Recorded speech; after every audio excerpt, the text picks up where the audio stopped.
Welcome back everybody to another All Things Nerd video.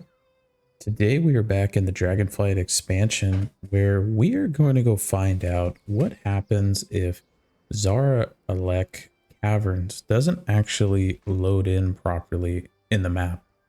When you're going into Zaralek Cavern in the Dragonflight expansion, you know, as you're transitioning down the tunnels and the caves, eventually the game unloads the whole play space of the Dragon Isles, and then it loads you into the caverns below, which is in here. But we're gonna go find out if we go into Zaralek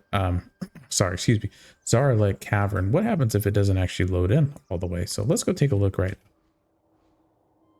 But right now we're going into Zaralek Cavern, and this is what happens when you do the transition. Normally when you come in here, you're going to be going down here into the cave, and then eventually the game will transition into, you know, Zaralek Cavern, but we're going to go see what happens if it actually doesn't.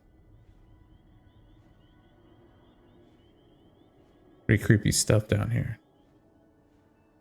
I wonder if we're going to DC or not. I'm just kind of curious. We're going all the way down below. Good thing is too, we haven't actually, oh, so there you have it. So this is what happens. There's actually a huge wall that stops us from going forward because the game hasn't actually loaded in Zaralek Cavern at all.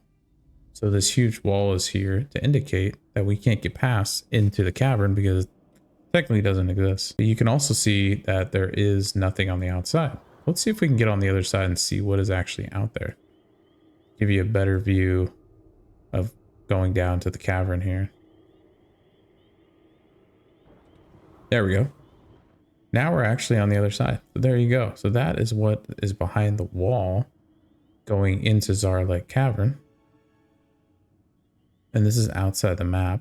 There goes actually the other entrance to Zaralek Cavern coming from the Lonara Plains, which is pretty neat too. So everything is blocked off, and usually Zaralek Cavern loads in as you go under the map, but because there's nothing to load it in, there's just nothing actually here. So I thought this was pretty neat to check out and to see from a different perspective of what's actually outside the map if you try to go in here.